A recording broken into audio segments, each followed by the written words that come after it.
Olá, que tal? Sou Adriana Pires, professora da Rede Estadual de Ensino do Rio de Janeiro. Estamos aqui hoje para mais uma videoaula de espanhol. Para começar, mire la imagen. Eu não creio. Que desculpa, hein? Com certeza não fez alguma tarefa e se utilizou de argumentos para convencer a professora. Pero, o que é argumentar? Sabes? A ver, argumentar é apresentar um tema posicionando-se criticamente diante das ideias que são a base desse tema. Quer dizer que utilizamos argumentos para persuadir ou dissuadir alguém. Xiii, deu nó? Tranquilo? Vou explicar-lhes. Então, persuadir é fazer com que alguém acredite em algo, do latim persuadere, levar a acreditar. Como vimos na charge, o aluno tenta persuadir a professora, ao passo que dissuadir é induzir, convencer alguém a mudar de opinião, ou seja, fazer com que a pessoa mude de ideia e desista de uma decisão anteriormente tomada. Pensem comigo no exemplo. A professora dissuadiu a turma a fazer a palestra. Quer dizer que a turma não queria fazer a palestra, pero a professora os induziu a mudarem de opinião. E aí? Agora, han compreendido? Alguns especialistas afirmam que estamos sempre argumentando, já que a todo tempo expressamos nosso ponto de vista, nossos conceitos ou defendemos ideias e valores sobre a sociedade ou o mundo em geral. Se é uma prática essencial da comunicação. Então, seja de forma espontânea ou proposital, para argumentar, utilizamos operadores argumentativos. Vale, a ver, esses operadores argumentativos são carregados de significado, como as conjunções e expressões que estabelecem conexão entre os elementos do texto. Fácil, não? As conexões estabelecidas entre os elementos do texto expressam diferentes significados, ou seja, apontam o sentido para o qual o texto está voltado, certo? Mira o exemplo. Texto 1. Profundo desacuerdo. Le dirijo estas líneas para manifestar-lhe mi más profundo desacuerdo y rechazo a las afirmaciones que hace veladamente, ya que no me nombra con nombre y apellidos, pero claramente me identifica el periodista Jorge M. Reverte sobre mi actuación profesional con ocasión del asesinato del general Juan J. Hernández Rovira en el diario El País de fecha 7 de junio de 1994 en el artículo de contraportada Rutinas. Me parece una temeridad que se afirmen cosas que son manifestamente inexatas y falsas, solo explicables por mala fe de la fuente de conocimiento y solo por deferência a determinado responsável político que estava presente no contexto com muita maior contundência al articulista e a quem le haya facilitado la informação. Em primeiro lugar, como magistrado, não tenho que labrar-me imagen alguna a costa de nada ni de nadie, sino simplesmente cumprir com mi deber de sugestão al princípio de la legalidad y así lo he procurado hacer desde hace 13 anos. Vamos à tradução. Discordância profunda. Eu abordo essas linhas para expressar minha mais profunda discordância e rejeição das declarações feitas a mim, de forma velada, já que não me nomeia pelo nome e sobrenome, mas o jornalista Jorge M. Reverte me identifica sobre a minha atuação profissional com ocasião do assassinato do general Juan J. Hernández Rovira no jornal El País, de 7 de junho de 1994, na contracapa Rutinas. Parece-me imprudente que afirmam coisas que são manifestamente imprecisas e falsas, apenas explicável pela má-fé da fonte do conhecimento, e só por deferência a um certo político que estava presente. Não respondo com muito mais contundência ao redator e a quem forneceu as informações. Em primeiro lugar, como magistrado, eu não tenho que esculpir nenhuma imagem às custas de nada ou ninguém, mas simplesmente cumprir meu dever de sujeição ao princípio da legalidade, e tenho tentado fazê-lo por 13 anos.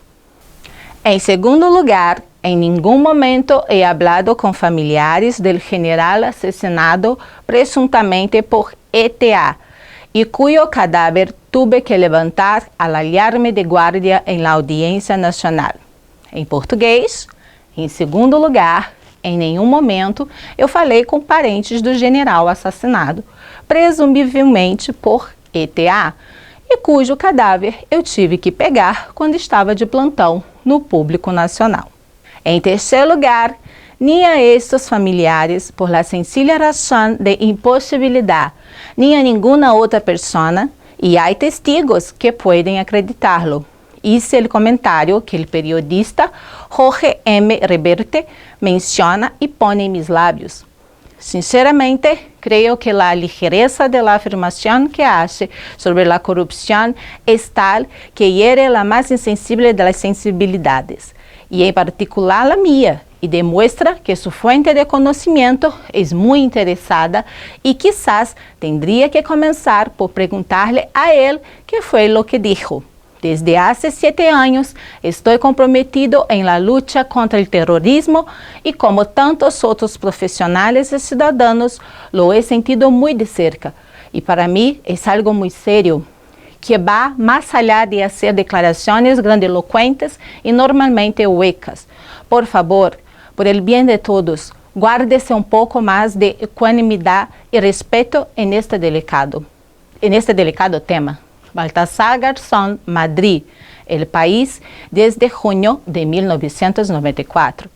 Traduzindo, terceiro, nem a esses parentes, pela simples razão de impossibilidade, nem a qualquer outra pessoa, e há testemunhas que o podem provar. Comentário que o jornalista Jorge M. Reverte menciona e coloca nos meus lábios. Eu, honestamente, acredito que a leveza da declaração que ele faz sobre a corrupção é tal que fere a mais insensível das sensibilidades, e em particular a minha, e mostra que sua fonte de conhecimento está muito interessada, e talvez eu devesse começar perguntando a ele o que lhe disseram. Há 7 anos estou comprometido com a luta contra o terrorismo e, como tantos outros profissionais e cidadãos, tenho sentido muito de perto e, para mim, é uma coisa muito séria. Isso foi além de fazer declarações bombásticas e geralmente vazias. Por favor, para o bem de todos, mantenha um pouco mais de serenidade e respeito neste delicado assunto. Baltasar Garzón, Madrid.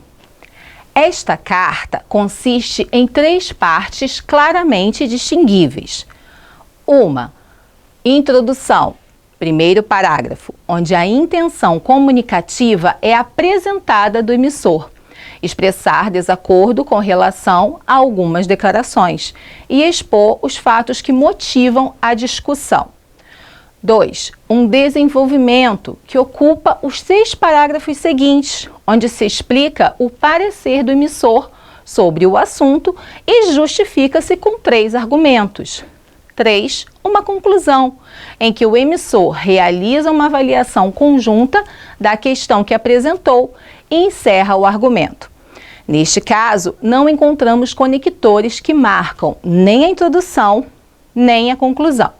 Por outro lado, no desenvolvimento, vemos claramente como a estrutura de argumentos se tornou explícita por meio de conectores distributivos. Em primeiro lugar, em segundo lugar, terceiro lugar. Além disso, dentro do primeiro argumento, podemos observar o funcionamento de sino, conector constativo de substituição.